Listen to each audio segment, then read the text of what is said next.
Good morning, survivors, and happy Monday. It's Angie. Today we're going to talk about what happens when you dump a narcissist. How do they react? All right, let's talk about it. So you're fed up. You're tired of being emotionally abused by a narcissist and you're ready to go. Okay, so as you're getting ready to leave, you're probably a little bit worried about how your narcissist might handle it, because the fact of the matter is we all know that these can be volatile creatures, and your narcissist may have even said to you, you know what, if you leave me, I'm going to make your life a living hell. That's what mine told me. So these are things to think about. So what do? What happens when you tell a narcissist it's over, I'm done? Let's talk about that, shall we? So first things first, you have to remember that a narcissist's primary desire for you revolves around his or her need for your attention, because you have become a source of a, narcissistic supply for that person. So the very first thing a narcissist will do is anything they can to get your attention. Sometimes that comes in the form of being sweet to you. Sometimes that comes in the form of causing drama. Sometimes it comes in the form of just not leaving your space. But they will definitely try to get your attention, and that's usually done through a hoovering technique. Then there's the love bombing phase. A lot of times they'll go through this again. You went through it at the beginning of your relationship, most likely, where a narcissist, and this in fact will happen whether this is a romantic narcissist or not. There are different kinds of love bombing. So the narcissist may choose to go after your romantic self, or they may choose, like if it's your mother or your father, they may choose to love bomb you in a different way. Like they might, oh, I miss you, I need you in my life, blah, blah, blah. They might give you stuff to keep you around. If we're talking about a narcissist, they're going to go after your love bug situation. They're going to try to come after your need to not be alone, and they're going to say, oh, you're my soulmate, you're the only person I've ever loved, I'm so sorry I screwed up, I did all these horrible things. They're going to sound really genuine, and you really want to believe them, and sometimes you're going to fall for it. But if you want to be happy and you want to move forward in your life, you have to not fall for it. It's very hard. I have a client right now, a couple of different clients on top of my head right now, who have been doing so great with their recovery, and then all of a sudden, as soon as they think they're in the clear, the narcissist starts calling or emailing or texting or whatever, because they know you're a good source of supply. That's why they keep coming after you. And so when they go and look around and see what else is out there in the world, yeah, sure, they might be looking for a new supply too. But when they don't find someone who gives them the supply that you did, which they won't right away, of course, yeah, they're coming after you. They're coming back to you. And that's unfortunate, but that's how it goes. And of course, if that doesn't work, they're going to hit you up with a narcissistic rage. They're going to be so angry and so volatile, and they're going to, literally do almost anything they can to get your attention, including screaming at you, stalking you, throwing things at you, sometimes even physically abusing you. It's very ugly, and you definitely don't want to be involved with a narcissistic rage. When this happens, you've got to get away. You've got to stay gray rock. And you've got to not give them one bit of your emotion, because that is literally what they thrive on. It's like they're vampires and emotion is blood. You feel me? When they see it, they smell it, they know it's coming, they come after you in a much more direct way, because they know they've got you. So don't let them see a single tear, don't let them see a single bit of emotion when you're trying to break up with a narcissist, and stay away. All these are different forms of manipulation, and that's the next step they'll take. They'll continue the manipulation. They'll continue, if they see one, like I said, if they see one single bit of emotion, they're going to glom onto it and try to make it expand. They're going to try to grow it, put some water on it. So don't give them any emotion. Don't give them any reason to think that they still have you, even if they really do. Because the fact is that the person you fell in love with is not the person they actually are. It's their false self, the image they gave you in the beginning. That's who you love. It's not the person who has been treating you like crap for the last however many months or years. Eventually, when you don't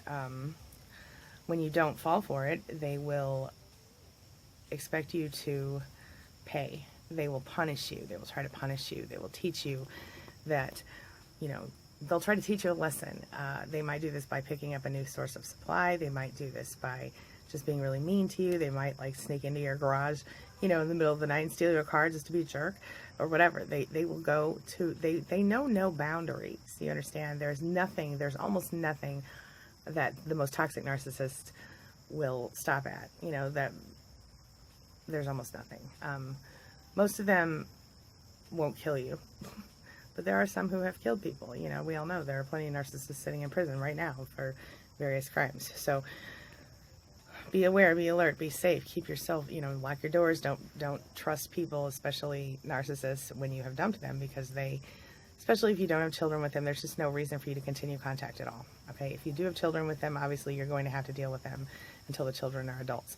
And if you're being really honest with yourself, you're going to have to deal with them a little bit when the children are adults, because you're both going to want to attend your various functions and different things like this. So keep your head in the game, my friend. Remember that gray rock practice. That's going to be your only way to communicate with this person if you have to. And if you still don't fall for the narcissist tricks by this time, you can expect some personal sabotage to join your unfortunate situation. So they may try to destroy your life. They may try to take your job. They may try to mess with your family or your kids and try to get them to turn against you. They're going to do anything they can to make you feel ultimately very alone in the world, so that you will feel like you have no choice but to take them back. But you do have a choice, my friend. And if you fall for it, you're just going to be right back where you were, because narcissists don't change. I've never in my life seen one change for real. I mean, I've seen them change temporarily in order to get what they wanted, but as soon as they realized or thought that they had what they wanted, they went right back to their old ways, because that's how they roll. Just real, my friend.